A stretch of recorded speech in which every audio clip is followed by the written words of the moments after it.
माय माऊली नमस्कार.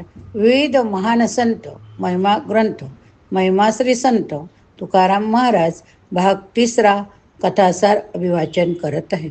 जन्म आला बाळगुणी, बोल्लोबा स्वभावाने साधे भोळे, वागणुकीला सरळ मार्गे, वृत्तीने सालस, अंतकरणाने उदार, वंशजांनी बांधून ठेवलेल्या मंदिरात पूजा अर्चा नाम संकीर्तन करीत पंढरीची वारी करीत आपली छोटीशी दुकानदारी ते चालवित होते. पण त्यांचा पिंड व्यापाराचा नव्हता, तर ईश्वर भक्ताचा होता. कनवाळूपणा हा तर त्यांचा स्थायी भाव होता. साधू संतांची सेवा, हरिनामाचे स्मरण यातच ते आपले आयुष्य जगत होते. त्यांनी तारुण्याच्या उंबरठ्यावर पाऊल टाकले. त्यांचे वडील कन्हैया यांनी त्यांचं लग्न केले. त्यांच्या बायकोचे नाव होते कनकाई. लग्न झाले तरी वल्लभाच्या स्वभावात बदल घडला नाही. ते सतत अडल्या नडलेल्यांना हात द्यायचे, त्यांना हवी ती मदत करायचे, भुकेल्यांना अन्न द्यायचे, तहानलेल्यांना पाणी द्यायचे, आजारी व्यक्तींना औषध, कोणावर कधी कसले संकट आले, अडचण आली, 24 तास त्यांच्या मदतीसाठी धावणारे, त्यांच्यासाठी खपणारे दयाळू कृपावंत, त्यांची कीर्ती सर्वत्र पसरलेली. त्यांच्याकडून असा भक्तीचा, श्रद्धेचा, कृपेचा मळा फुलत होता. अनेकांचे मोडू पाहणारे संसार त्यांच्याकडून उभे राहत होते. काळाच्या आघाताने वाकलेल्या कडून उभे राहत होते. चिंतेनं काळवटलेले चेहरे आनंदाने टपोऱ्या गुलाब पुष्पाप्रमाणे प्रफुल्लित टवटवीत होत होते. लग्नानंतर कित्येक वर्ष गेले, संसार चालला होता, ईश्वर सेवा जनसेवा चालली होती. तरी मनात थोडी खंत होती. त्यांच्या घरात पाळणा हल्ला नव्हता. 40 वर्ष ते अवजरी केली पंढरीची वारी. ईश्वर चिंतन करून नामस्मरण करून नेमाने पंढरपूरची वारी करून पाळणा हलत नव्हता. मग वल्लोबा कनकाई दोघे घरात पाळणा हलू दे अशी प्रार्थना पांडुरंगाला करीत होते. ईश्वराला विनवित होते. 24 वर्ष वारी केली. अखेर पांडुरंग पावला. त्याने आपल्या भक्ताला प्रसन्न होऊन आशीर्वाद दिले.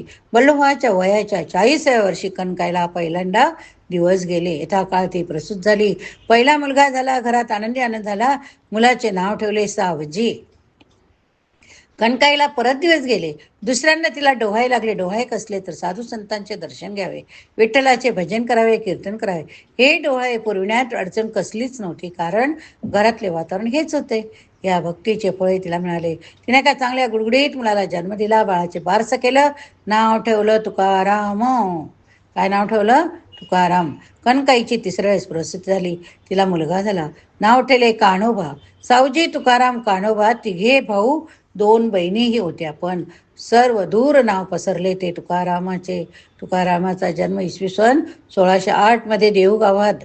त्यांच्या जन्माबाबत म्हणता येईल की नवविधा भक्ती केली सायास, त्याचे पूर्ण झाले नवसास. कनकाईचे भाग्यविशेष, विष्णुभक्त उदरासी आला की. सावजी, तुकाराम, कान्होबा तिन्ही भाऊ तसेच 2 बहिणी, अशी सारी भावंड वल्लोबा कनकाईच्या नजरेखाली वाढू लागली. तिघांनाही आईवडिलांकडून विठ्ठल भक्तीचे बाळकडू प्यालेले होते. त्यामुळे लहानपणापासून तिघांना विठ्ठल भक्तीचा नाद लागलेला होता. वल्लोबा कनकाईचा संसार अतिशय सुखात चालला होता. त्यांच्याकडे आता थोडी शेती होती, गुरढोर होती, गाई म्हशी गाडी माणसं सगळं काही होतं. हा सर्व गाडा चालविता वल्लोबाचे ईश्वर चिंतन नामस्मरण चालू. भक्ती रसात नाहून आनंदात अकंठ डुंबून त्यांचा संसार चाललेला होता. त्यांचा वाडा नदीकाठचा होता. तेथे नदीला घाट होता. घाटावर गावातील लोकांची वर्दळ असायची. नदीच्या पाण्यात वाळूत गावातील पोरे खेळायची, बाळगायची, मस्ती करायची. बाजूलाच वडाचे, पिंपळाचे अशी मोठमोठी झाडं. या सगळ्याच गोष्टीची तुकारामाने लहानपणीच माहिती करून घेतली. त्यांच्याशी गट्टी जमवली. त्यांच्यावर प्रेम केले. तिथल्या वृक्षवेलींना त्यांना लळा लागला.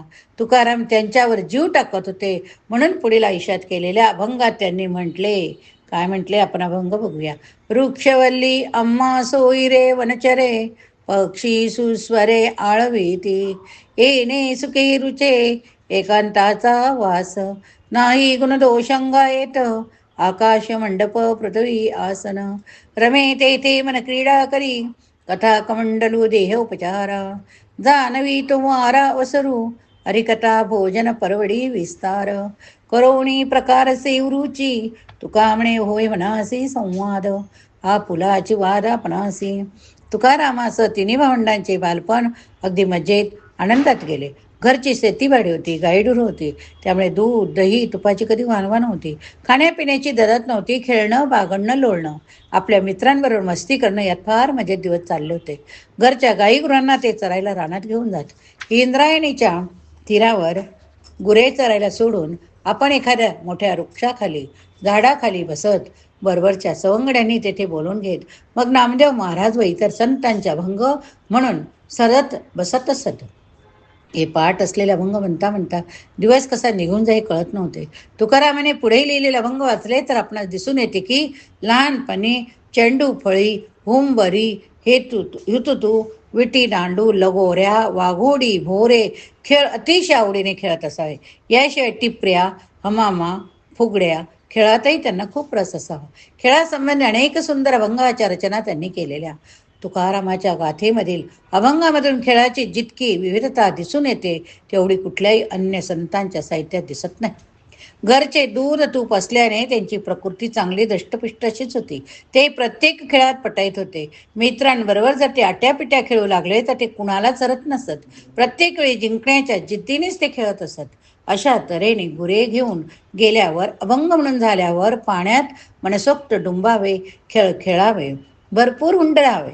मग दमले की सपाटून भूक लागायचे. सगळे सवंगडी एका झाडाखाली बसत आपापले शिदोरी सोडायचे. कुणाची बाजरीची भाकरी, कुणाची ज्वारीची भाकरी, बरोबर कुणी दही आणलेलं तर कुणी लोणी ताक तर कुणी चटणी, कुणी भात आणलेला तर कुणी बाजरीचा खिचडा, कुणी लोणचं आणलेलं तर कुणी रायतं, असं वेगवेगळे पदार्थ त्यांची देवाणघेवाण व्हायची. आणि मग सहभोजन ते रानात सुरू व्हायचं. रानात घेतलेल्या सहभोजनाचा आनंद त्यांच्या चेहऱ्यावरून ओसंडून व्हायचा.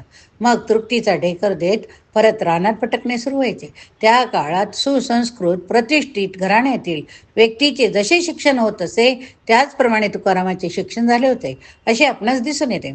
त्यांच्या साहित्याचा अभ्यास करता अनेक संस्कृत प्राकृत ग्रंथाचा त्यांनी सूक्ष्मतेने सखोल व्यापक अभ्यास केला असल्याची साक्ष देणारी भरपूर उदाहरणे आढळून येतात.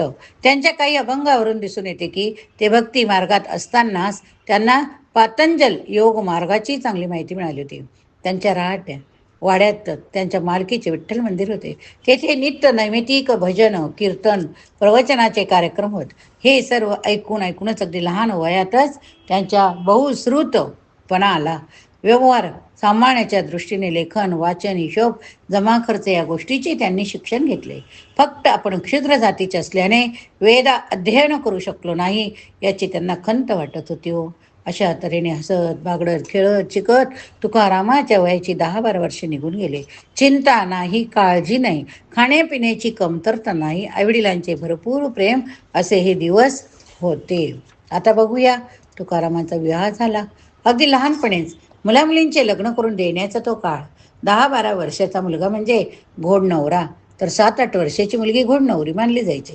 त्या काळाच्या रूढी परंपरेप्रमाणे बल्लोबा कणकाईने थोरला मुलगा सावजीचे लग्न असे लहानपणीच उरकून टाकले होते. पण सावजीच्या रक्तातच विरक्तीची भावना भिनलेली होती. त्याला संसाराचे आकर्षणच नव्हते. त्यामुळे तो कधीच संसारात लक्ष घालत नव्हता. त्यांच्याकडे निरनिराळ्या ठिकाणं वारकरी यायचे. ते आपल्या यात्रेचे वर्णन गोष्टी त्याला सांगायचे, गमती सांगायचे. ते ऐकून आपणही तीर्थयात्रेत जावे असे सारखे त्यांच्या मनाला वाटत होते. तुकाराम 12 वर्षाचे झाले तेव्हा कणकाई बोलल्याने त्यांच्या लग्नाचा विचार केला. विचार करून न थांबता त्याने मुली पाहायला सुरुवात केली. वयाच्या 14व्या वर्षी त्याचे लग्न लावून दिले. बायकोचे नाव होते रुक्मिणी. कणकाईला आता 2 सुना आल्या होत्या. तिच्या सुखाला आनंदाला आता पारावर उरला नाही. पण थोड्याच दिवसात सगळ्यांनाच कळले की रुक्मिणीला दम्याचा आजार आहे. कणकाई वल्लोबा दोघांना वाईट वाटले. बायको दमेकरी म्हटल्यावर तुकारामाचा संसार कसा पार पडणार याची त्यांना चिंता लागली. मग दोघांनी विचार करून तुकारामाचे दुसरे लग्न करून देण्याचा विचार केला. रुक्मिणीलाही याच घरी ठेवून घेण्याचे ठरले. याप्रमाणे मुली पाहायला सुरुवात केली. पुण्यात आप्पाजी गुळवे नावाचे व्यापारी, ते खूप श्रीमंत. जिजाबाई उर्फ ओलाई त्यांची मुलगी सुखात लाडात वाटली. तीच तुकारामाची दुसरी बायको म्हणून पसंत करण्यात आली. तुकारामाच्या 2 बायका अवलाई धाकटी, पण रुक्मिणी आजारी असल्याने धाकटी असूनही अवलाईचं कारभारीण बनली. सर्व मुलामुलींची लग्न झाल्यानंतर ती आपापल्या संसारात चांगली रमल्यानंतर आता आपले कर्तव्य पूर्तता झाली. आता या संसाराचा भार मोठ्या मुलाच्या खांद्यावर टाकून आपण तीर्थयात्रेत जावं, जीवनाचे सार्थक करावं असं बल्लोबाला वाटू लागले. त्यांनी थोरला मुलगा सावजीला बोलावून सांगितलं, पण तो पडला विरक्त. तो स्वतःच्या संसारात लक्ष घालत नव्हता.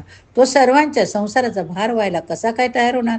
त्याने वडिलांसमोर आपली असमर्थता व्यक्त केली, पण बल्लूबाने तुकारामाला बोलावून मोठ्या भावाची समजूत काढण्यास सांगितले. तुकारामाने त्याला प्रयत्न केला, पण व्यर्थ.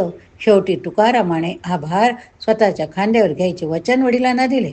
त्यामुळे कनकाई आणि वल्लभभाई दोघांनाही अतिशय आनंद झाला. पण खेळण्या बागडण्याच्या वयात म्हणजे अवघ्या 13व्या वर्षी त्यांनी दुकानदारीची, घर प्रपंचाची जबाबदारी उचलली. तुकारामाच्या अंगी लहानपणापासून शालीनता होती. लोकांना नेहमी मदत करणे हा त्यांचा स्वभाव होता. दुकानदारी सांभाळताना तत्परता, सचोटी या गोष्टीचे ते कटाक्षाने पालन करीत होते. त्यामुळे गिरायकांना त्यांच्या दुकानी माल घ्यायला आवडायचे. तुकारामाला गिरायकाला कधीच नाराज करीत नसत. हवा तो माल पटकन काढून देत. तोही वाजवी भावात, वाजवी दरात, अत्यंत नम्रतेने हो. त्यामुळे गिराईक वाढले. तुकारामाची व्यवहारातील हुशारी पाहून वल्लोबा कनकाईला खूप आनंद झाला. त्यांनी संसारातील लक्ष काढले, नामसंकीर्तनात वेळ घालवू लागले. कोणता माल जास्त लागतो किंवा कोणता माल संपला की तो लगेच दुकानात आणून ठेवणे, ही दक्षता तुकारामाने घेतल्याने गिराईक लगेच कधीच विमुख जात नसे. तुकारामाचा व्यवसाय जम बसला. 4 पैसे मिळू लागले. प्रपंच सुखाने चालू लागला. या पैशातूनच ते गोरगरिबांना मदतीचा हात देत. अडीअडचणीच्या वेळी तुकाराम हे आपली मदत मिळण्याचे हक्काचं स्थान आहे असे लोकांना वाटे. या व्यवहारासंबंधी तुकाराम महाराज काय म्हणतात बघूया. जोडून या धन उत्तम व्यवहारे, उदास विचारे वेच करी. उत्तमाची गती तो एक पावेल, उत्तम भोगेल जीव खाणे. पर उपकारी नेने परनिंदा, परस्त्रिया सदा बहिणी माता. भूतदया गायी पशूंचं पालन, ताणेल्या जीवन वना माझे. दुकानदारी प्रपंच सांभाळताना तुकाराम रात्री वडिलांबरोबर भजन, कीर्तन, नाम संकीर्तन करू लागले. वडील आषाढी कार्तिकी वारीला गेल्यावर ते मंदिराची व्यवस्था पाहू लागले. धंद्याचा जोर वाढला. घरात सर्व सुख आली होती. कशाचीच कमतरता नव्हती. पण त्यांच्या घराला जणू दृष्ट लागावी असे घडले. सावजीची बायको आजारी पडली. सावजी विरक्त. त्यांचं लक्ष नाही. तुकारामाची धावपळ केली. औषध पाणी केलं, पेन व्यर्थ. सावजीची पत्नी निवर्गली. नंतर थोड्याच दिवसात म्हणजे तुकारामाच्या वयाच्या 17व्या वर्षी वल्लोबाने यलोकीची यात्रा संपवली. आधीच विरक्त असलेला सावजी या दोन्ही घटनांनी पूर्ण विरक्त झाला आणि घरदार सोडून तीर्थयात्रेला निघून गेला. या ठिकाणी हा भाग संपवूया. पुढील भाग पुढील कथनात बघूया. पुंडलिक वरदा हरी विठ्ठल तुकाराम महाराज की जय. ज्ञानदेव निवृत्ती सोपान मुक्ताबाई एकनाथ नामदेव तुकाराम.